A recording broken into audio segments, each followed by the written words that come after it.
Hello' বন্ধু-বান্ধৱীসকল, কি খবৰ? আশা কৰোঁ সকলোৰে খবৰ ভাল। বন্ধু-বান্ধৱীসকল, তোমালোকক সকলোকে স্বাগতম জনাইছোঁ আমাৰ এই চেনেলত। যিসকল বন্ধু-বান্ধৱীয়ে 12 বা হাই ছেকেণ্ডাৰী পাছ কৰিছে বা গ্ৰেজুৱেট পাছ কৰিছে, সেইসকল ল'ৰা-ছোৱালীৰ বাবে বহুত বহুত বহুত ভাল খবৰ। তোমালোকৰ ৰেলৱে ডিপাৰ্টমেণ্টৰ পৰা বহুত কেইটা চাকৰি আহিছে, য'ত তোমালোকে আবেদন কৰিব পাৰিবা।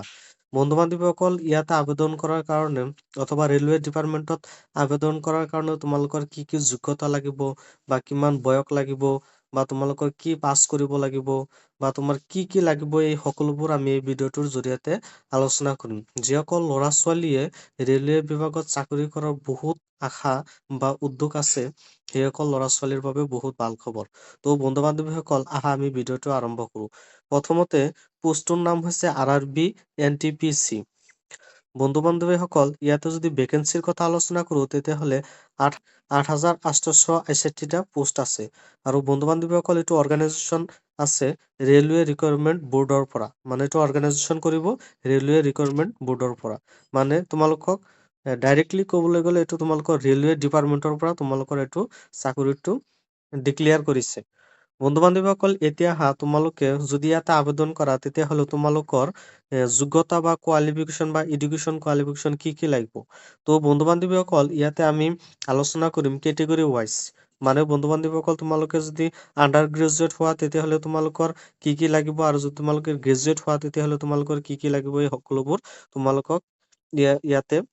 তোমালোকক ইয়াতে আলোচনা কৰিম। বন্ধু-বান্ধৱীসকল, এইটো সম্পূৰ্ণ অনলাইন মোডত তোমালোকে আবেদন কৰিব পাৰিবা। মানে এইটো অনলাইন যোগেহে তোমালোকে আবেদন কৰিব পাৰিবা। আৰু বন্ধু-বান্ধৱীসকল, ইয়াতে যদি ফিছৰ কথা আলোচনা কৰোঁ বা ইয়াতে যদি তোমালোকে আবেদন কৰা, তেতিয়াহ'লে জেনেৰেলৰ বাবে তোমালোকৰ 500 আৰু ST SC এইবিলাকৰ বাবে তোমালোকৰ 250 টকা ফিজ কাটিব লাগিব। এতিয়া বন্ধু-বান্ধৱীসকল, এইটো ডেট ষ্টাৰ্ট কেতিয়া আৰম্ভ হ'ব। মানে 21 অক্টোবৰ 2025, মানে অলৰেডি আৰম্ভ হৈ গৈছে। আৰু এইটো তোমাৰ লাষ্ট ডেট হ'ব 27 নৱেম্বৰ 2025, মানে তোমাৰ ডেটটো শেষ হৈ আছে। এতিয়া বন্ধু-বান্ধৱীসকল, আমি পোষ্টৰ কেটেগৰী ৱাইজ পোষ্টৰ বিষয়ে অলপ আলোচনা কৰোঁ। পোষ্টৰ নেম হৈছে তোমাৰ নন টেকনিচিয়াল পপুলাৰ কেটেগৰিজ, য'ত তোমালোকৰ পোষ্ট আছে 8,864টা পোষ্ট আছে। আৰু তোমালোকৰ এইটো অৰ্গেনাইজেশ্যন কৰিব ৰেলৱে ডিপাৰ্টমেণ্টৰ পৰা। আৰু তোমালোকৰ গ্ৰেজুৱেট লেভেলৰ তোমালোকৰ পোষ্ট আছে 5,810টা। আৰু আণ্ডাৰ গ্ৰেজুৱেট লেভেলৰ তোমালোকৰ পোষ্ট আছে ইয়াতে 3,058টা। মুঠ 8,861টা তোমালোকৰ ইয়াতে পোষ্ট আছে। বন্ধু-বান্ধৱীসকল, এতিয়া তোমালোকৰ পোষ্ট ৱাইজ তোমালোকৰ ইনিচিয়েল পে মানে চেলাৰী কিমান থাকিব। তোমালোকৰ ষ্টেচন মাষ্টাৰ যিটো থাকিব লেভেল 6-ৰ, তাত তোমালোকৰ দৰমহা থাকিব 35,400। আৰু তোমালোকৰ গুডছ ট্ৰেইন মেনেজাৰ, মানে তোমালোকৰ বস্তু যিবিলাক অনা নিয়া কৰে, সেইটোৰ মেনেজাৰো তোমালোকৰ যদি লেভেল 5-ৰ তোমালোকে পোষ্টত সবল হ'ব পাৰা, তেতিয়াহ'লে তোমালোকৰ দৰমহা হ'ব 29,200 টকা।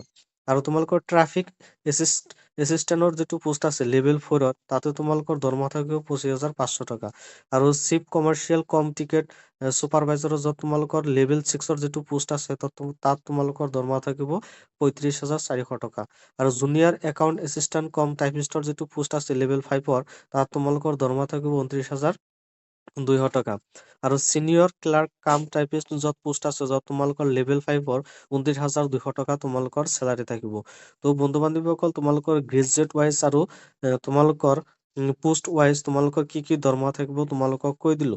তাৰপিছত তোমালোকৰ জুনিয়ৰ ক্লাৰ্ক কাম টাইপিষ্টত য'ত তোমালোকৰ 19,900 টকা লেভেল 2 তোমালোকৰ দৰমহা থাকিব। বন্ধু-বান্ধৱীসকল, ক'ত কিমান দৰমহা থাকিব তোমালোকে চাই ল'বা। তাৰপিছত বন্ধু-বান্ধৱীসকল, তোমালোকে যদি ইয়াতে এডুকেশ্যন কোৱালিফিকেশ্যনৰ বিষয়ে আলোচনা কৰা, তেতিয়াহ'লে তোমালোকৰ এডুকেশ্যন কোৱালিফিকেশ্যন লাগিব তোমালোকৰ মিনিমাম হাই ছেকেণ্ডাৰী পাছ কৰিলেই হৈ যাব। আৰু তুমি যদি আণ্ডাৰ গ্ৰেজুৱেট হোৱা, তেতিয়াহ'লে তোমালোকে মিনিমাম হাই ছেকেণ্ডাৰী পাছ কৰিব লাগিব। আৰু যদি তোমালোকে গ্ৰেজুৱেট হোৱা, তেতিয়াহ'লেতো গ্ৰেজুৱেট পাছ কৰিবই লাগিব। আৰু বন্ধু-বান্ধৱীসকল, ইয়াতে যদি আমি বয়সৰ কথা আলোচনা কৰো, তেতিয়াহ'লে তোমালোকে 2026-ৰ 1 জানুৱাৰীত মানে 18 বছৰৰ পৰা তোমালোকে 33 বছৰ হ'ব লাগিব। মানে 2026-ৰ 1 জানুৱাৰীত 18-ৰ পৰা 33 বছৰ তোমাৰ বয়সৰ ভিতৰত থাকিব লাগিব। মানে মিনিমাম তোমালোকৰ 18 বছৰ আৰু মেক্সিমাম 33 বছৰ হ'লেই হৈ যাব। এতিয়া তোমালোকৰ ফিছৰ বিষয়ে অলপ আগতে কৈ দিলো। জেনেৰেল OBCৰ বাবে 500 টকা, ST SC PWD women, ex servicemen, transgender minorities economically background, যিসকলে তাৰমানে বেকগ্ৰাউণ্ড দুৰ্বল সেইসকলৰ বাবে 250 টকা বা SC/ST ৰ বাবে 250 টকা ফিজ থাকিব। আৰু বন্ধু বান্ধৱীসকল ইয়াতে যদি জেনেৰেল OBC কেণ্ডিডেট হয় তেতিয়াহ'লে 400 টকা ৰিফাউণ্ড কৰা হ'ব আফটাৰ ওৱান ষ্টেজ CBT, মানে তোমালোকৰ এটা ষ্টেজ পাৰি হোৱাৰ পিছত তোমালোকে যদি পাছ কৰিব পাৰা তেতিয়াহ'লে তোমালোকৰ 400 টকা ৰিফাউণ্ড কৰা হ'ব, মাথোন জেনেৰেল আৰু OBC ৰ বাবেহে এইটো প্ৰযোজ্য।